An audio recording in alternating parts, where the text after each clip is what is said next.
So we've all heard the term, ignorance is bliss.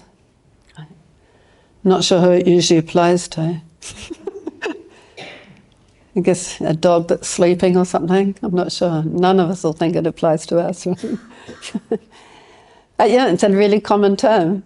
And you know, the idea of ignorance being bliss is completely opposite to what spiritual life or enlightenment or self-realization is about. And you know, there's nothing blissful about being in ignorance. And one of the things that we're most ignorant about, as much as we don't like to think of ourselves as being ignorant, when we identify with our body and the race and the age and the, you know, all the labels that are on our body, from the Vedic perspective, that is called ignorance. That we don't know who we are and we're identifying as something that we're not. And so the reason I'm bringing this up, and I mean, we talk about it so often, is just we're kind of stuck in this so much of our life, and so many problems come from this. I was reading about somebody, I don't know their situation, but just the kind of essence of it was they were really concerned about racist remarks. And the person was maybe mixed race or something.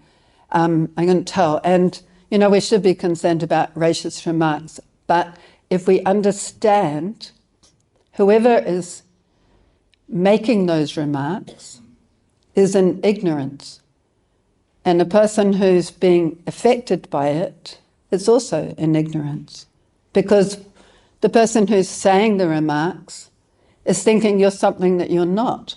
So they're labeling you something that you are not, right? We're not this body, we're not the skin, we're not the color of the skin, we're not the race of the skin. You know, so like, you know, in ignorance I think, I'm a Kiwi. And why would I think I'm a Kiwi? I'm a bird's a Kiwi, it's a flightless bird, right? For one thing, so I'm definitely not a Kiwi. I don't know if there's any left in New Zealand anyway, but you know, the only reason I would identify myself as being a Kiwi is because I was born in New Zealand, and I spent part of my life there, you know, till I was about 18, 20. And so, you know, if I identify myself as being a Kiwi, because that's where my body came from, then I'm in ignorance. And we do it out of convenience, right? Trying to get to know somebody, kind of try and get their history a bit, you know, sort of trying to understand maybe the kind of experiences somebody might have had or the environment that they lived in. You know, so we ask these kind of questions, but it's really important that we understand that's just the superficial stuff, right? That actually doesn't really help you get to know the person at all, right? It's a very superficial. Does that make sense? Right? And so some of you here may be thinking, you know, I'm Italian, and it might be you may have been born here, but your parents were born in Italy, and so you think I'm Italian, right? And that's because that's where the bodies came from. But you're not the body, you're an eternal spiritual being. And so Jesus said, it's quoted as saying, the truth shall set you free. And free means free from illusions, free from ignorance, free from misidentifying ourselves to be the body. And when we have that freedom, when we understand we're an eternal spiritual being, then no matter what anybody says about what we think is us, we know it's not us. So we don't need to get upset by it. We don't need to be in any way at all bothered by it.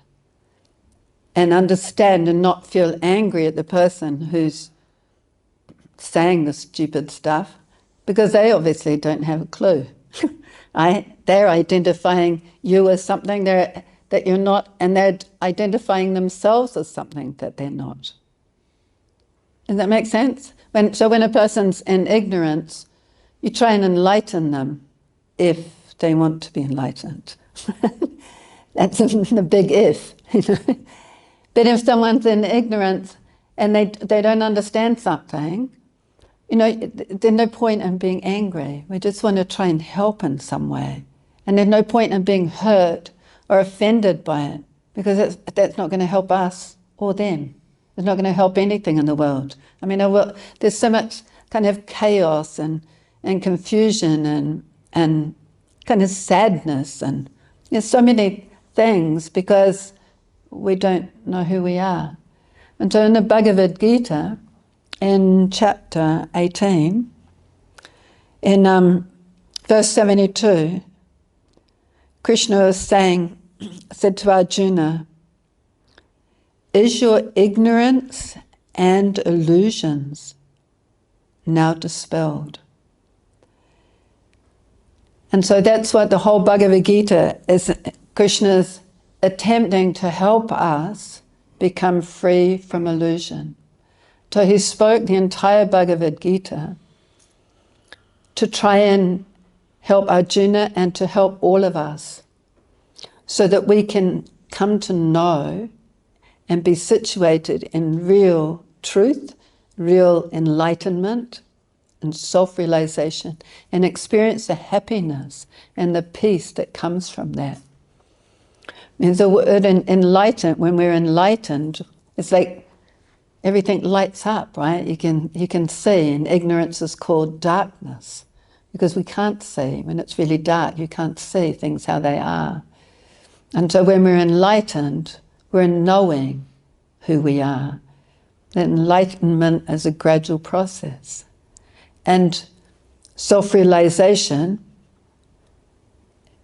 and I'm not sure, this term's not used so often these days, but it was more in kind of the 80s and so on, 60s, 70s, 80s. Self-realization means you're realizing your true self. And you get that from inside. That knowledge comes from inside, or that understanding comes from inside. So you hear transcendental knowledge from outside, from your spiritual, find a bona fide spiritual teacher, and from Krishna speaking in Bhagavad Gita, for example. And they give us knowledge to enlighten us, and we take that and we apply that to ourselves. We take that knowledge into our heart and we try and live by that. And when we live by that, then gradually that understanding will come more from within. And so it becomes wisdom instead of just knowledge, right? You're actually understanding something. And we've all experienced that when you're trying to learn something new, and then suddenly it's like, I get it, right? And it's a completely different thing than just an intellectual understanding, right? When you something happens and it's like, I got it, yeah? And so that's what self-realization means, is when you actually have that knowledge and then you experience the freedom and the peace and the happiness from not identifying with something that you're not.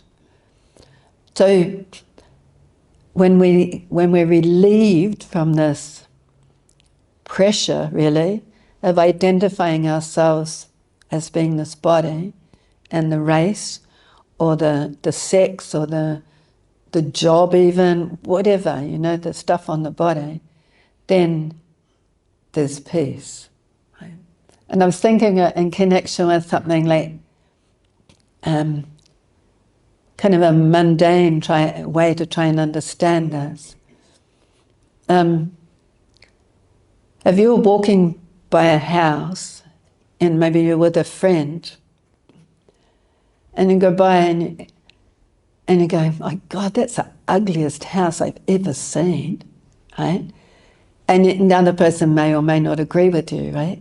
But it doesn't bother you, right? It's just like, God, that's the ugliest house I've ever seen. Like, what on earth were they thinking? But if the person inside who designed that, if they heard you, highly likely they would feel really offended and kind of upset, right? I put everything into this. This is my design, my creation. Do Do you understand what I mean? It's like this is something that I identify with just because I kind of created something. Then it's kind of like, I feel like it's got a personal aspect to it. You know, so someone doesn't like it, then it's saying something about me. Bad example. Does that make sense? Right? You kind of identify with it, and then it's like, ouch, I'm hurt because you don't like what I created. You know, it's like, it's nothing to do with you. You're an eternal, beautiful spirit soul that belong in the spiritual world. Nothing that, you know, we make in this world, and nothing that, you know, the clothes we wear or the colour of the skin, none of that stuff is who we are. This is just a temporary. You know, so this time round I'm identifying myself to be human, spirit soul, spiritual being, having a human experience. Right? In another lifetime, I would have been a spirit soul having an animal experience, you know, or maybe a plant experience, an eternal spiritual being, just going from one body, one experience after another. So it's really important we don't identify with those different experiences, different bodies, different personalities, the different races and nations, but actually have that deep sense of peace in the core of our being that I am an eternal spiritual being. This is not me. This is not who I am. I am part and parcel of the supreme eternal spiritual being. And that reconnection with love, and a mood of love, will give a person a most incredible, ongoing, ecstatic bliss. It never ceases, it's unlimited. And that enlightenment is about coming to that platform. So it's little steps at a time, baby steps are fine, just try not to go backwards. Right? You know the saying, one step forward, or two steps forward, one step back. Just don't make it more steps back than you're going forward. Try to keep moving forward in your understanding of your spiritual identity. Thank you.